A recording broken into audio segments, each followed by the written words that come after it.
Locomotives come in all shapes and configurations. We already all know about the B units thanks to Amtrak Chan 3985's video on it, which I highly recommend you watch. But what about another type of B unit with literally nothing interesting about them? Slugs are types of engines used on local freight or yard jobs.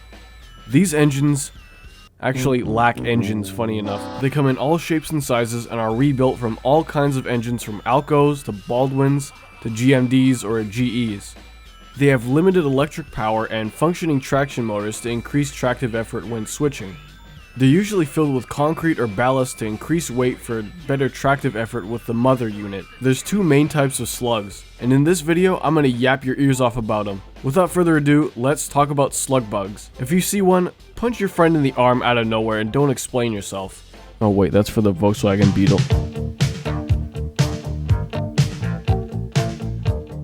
The Slug can be traced as far back as 1915, with General Electric developing unpowered axle type things for the Butte, Anaconda, and Pacific. The more traditional Slugs emerged on the New York Central around the Second World War.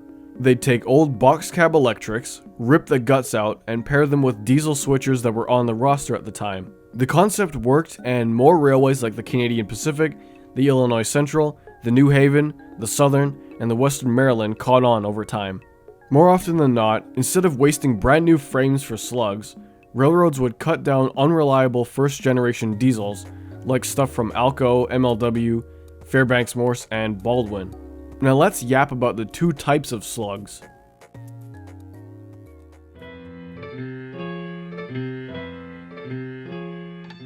Yard slugs are often cabless, motorless, slab-looking engines you see in between a pair of switcher engines or in front of one. Most of them were at one point full-fledged locomotives with prime movers, and some still have parts that resemble what they were. And sometimes, like SRY 001, they're just low-poly squared things, I don't know. For example, Northern Alberta Railways 203, a GMD GP9, was bought by CN when they took them over, and they had its long hood chopped off, cab removed, and its prime mover taken out to turn it into yard slug number 252.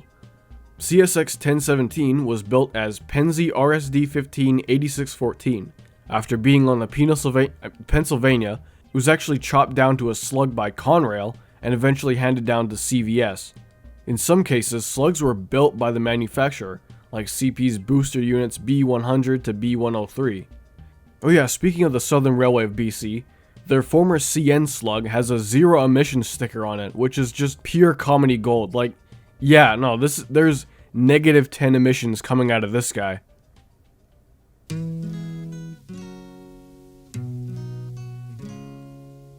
Road slugs, for the most part, still have the original carbody from whatever engine it was before. Sometimes they're referred to as control cabs. These guys have most of the electrical stuff still intact, as well as control stands for blowing the horn, as well as fuel tanks to act as a fuel tender for the mother unit, a name given to the powered engine in front of the slug. For example, CSX 2222 is a road slug rebuilt from Baltimore and Ohio GP35 number 3541. Most 2200-2300 series slugs are paired with some GP40-2.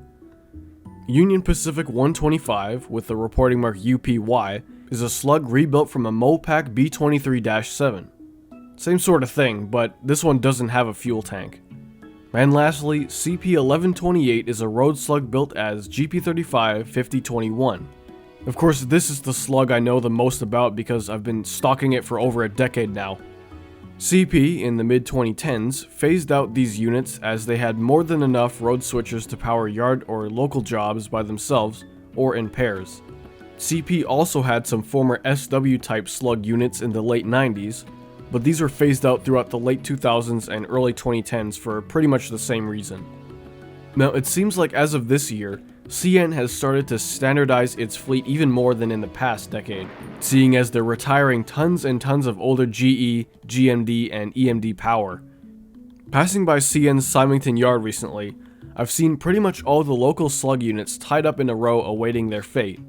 I'm sure most of them will be scrapped, but some will and do currently bring in revenue for railways all around North America. All in all, slugs are just a drop in the bucket of the ever-evolving innovations the rail industry has had in the past century.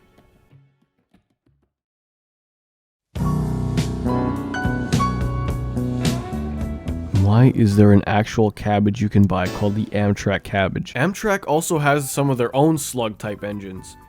Their NPCU or non-powered control units operate across much of the Amtrak network, from the northeast to the southwest. You can see these engines still being used on daily commuter trains on many different Amtrak routes.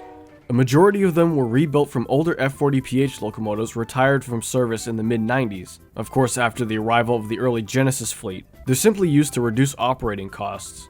First off, Amtrak saves money on additional fuel, as well as not having to have a second engine on the opposite end of a short commuter train, or having to turn the one engine around at the end of the route. They've got roll-up baggage doors to store larger items inside where the prime mover would be. This led to them being given the nickname Cabbage, as a combination of cab car and baggage car. The units were given a 90 prefix in front of the original road number. For example, Amtrak F40PHR 251 was converted into an NPCU and became 90251. Some notable ones include 406, the 40th anniversary Phase 3 Cabbage, and 90208, the Veterans Cabbage. 406 kept its original number until pretty recently when it was given a 90 to match the rest of the fleet. If you want a cabbage of your own, no, that's not funny. Go to your local hobby shop. Rapido Trains Inc. is currently making HO scale models of various Amtrak F40PH and, of course, cabbage units. In the end, slugs were and are another useful part of the railroad industry.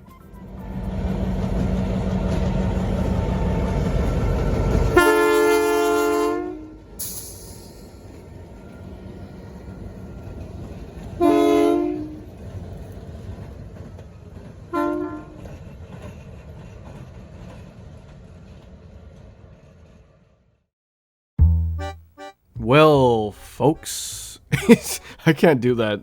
It's only an SMT mainline thing. Thanks for watching this little video on some neat engines. Well, without engines inside of them. Guys, I'm telling you right now, next member of the Kings of Comedy right here. I am unbelievably funny. Also forgot to mention Amtrak's fairly new cabbage conversion program with their junk Bombardier Alstom HHP8 electric engines for the Northeast Corridor. They're out and about on the NEC right now as far as I know, but they're still in the testing phase, so there isn't too much info about these guys as of right now, as far as I know. Which isn't a lot when it comes to Amtrak, let alone the NEC. Sorry if this video feels a little disjointed. The majority of this script was written in 2021 as part of a video on B units that I never ended up making. Crazy, but I'll get into that in the future when I yap about some TWR cut content. Stay tuned for that, I guess. When is it coming out? I don't know.